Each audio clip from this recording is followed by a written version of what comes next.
සෞන්දර්යයේ චමත්කාර රටාමවන අපූර්ව පාරාදීසය කියන්නේ ශ්‍රී ලංකාව. එවැනි පාරාදීසයක ජෛව විවිධත්වය කිතරම් නැතිද? ඒ වගේම තමයි අප ඇස නොගිටුණු තැන්, හැංගුණු තැන් කිතරම් ඇත්ද? හැබැයි මේ කතාව නම් දිගහැරෙන්නේ ඒ වගේ ඇස නොගැටුණු, හැංගුණු පුංචි දියඇල් ලලනාවියක් ගැන.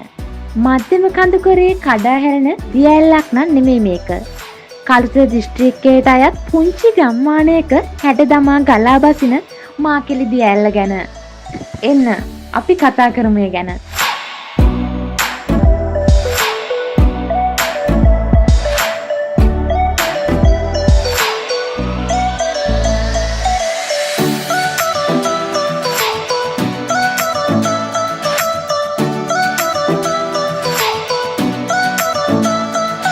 කළුතර දිස්ත්‍රික්කයට අයත් අගලවත්ත අඩවියේ හෙක්ටයාර 1350කින් සමන්විත නෙළුම් කැටියේ යෝජිත රක්ෂිතය හරහා ගලා බසින මේ මාකිලි ඇල්ල හරිම අපූර්වයි. මේ පුංචි ගමේ සැඟවුණු දිය කොමලියට නම වැටුනේ කොහොමද? දිය ඇල්ලේ හැංගිච්ච ගුහාවේ කතාව වගේම රත්තරන් ඇඳේ කතාව. එකී මෙකී නොකී අභිරහස් ගොඩයි. ඒ අභිරහස් සොයාගෙන ගිය ගමනේ ගම්මු වගේම පැරණි මතවාද වලට අනුව මේ පැරණි අගනුවර තමයි පාලෙන්ද නුවර කියලා කියන්නේ. වීදිය බණ්ඩාර කුමාරයා තමන්ගේ පරිපාලන මධ්‍යස්ථානයේ විදියට භාවිතා කළා කියන්නේ මෙන්න මේ ප්‍රදේශය. මේ ප්‍රදේශය කඳු, ගිරි දුර්ග, ජල දුර්ග වලින් සමන්විතයි. ඒ නිසාම වෙන්න පුළුවන් වීදිය බණ්ඩාර කුමාරයා සැඟවෙන්නේ මේ ප්‍රදේශය යොදාගත්තේ. මේ ඇල්ල හඳුන්වන්නේ මාකිලි ඇල්ල කියලානේ. මාකිලි ඇල්ල කියලා මේකට නම වැටලා තියෙන්නේ ඔහු ජල ක්‍රීඩා කළ ස්ථානය නිසා. ඒ කියන්නේ මා කෙලි සෙල්ලම් කළ ස්ථානය දැන්නන විට මා කෙලි ඇල්ල නමින් ප්‍රසිද්ධ වෙලා තියෙනවා.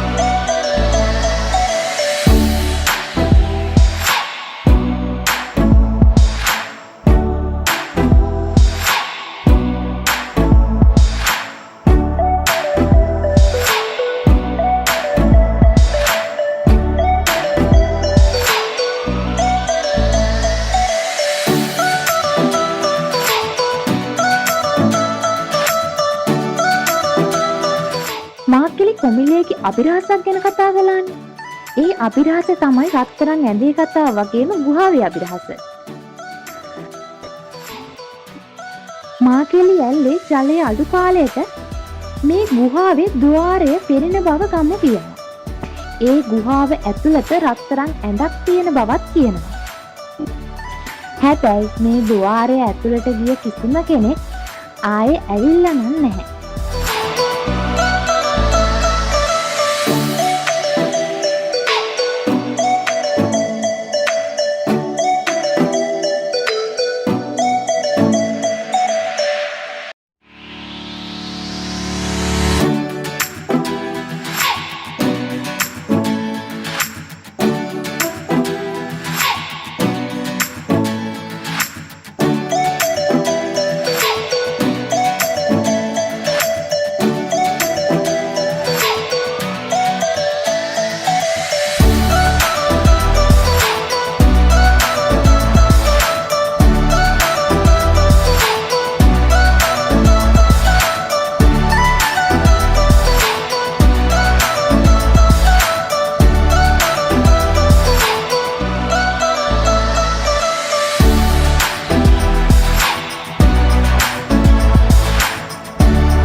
අපූර්වයි කියලා නම් හොඳටම පේනවා.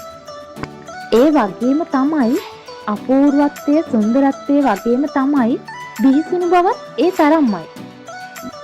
බිහිසුණු බව කොතරම්ද කියනවා නම් අද වෙන විට ජීවිත ගණනාවක් බිලිගෙන තියෙනවා. ජීවිත ගණනාවක් කියලා කියන්නේ 50කට අධික මිනිස්සු ප්‍රමාණයක් බිලි අරගෙන තියෙනවා. බියකරුයි නම් තමයි. ඒත් හරි සුන්දරයි.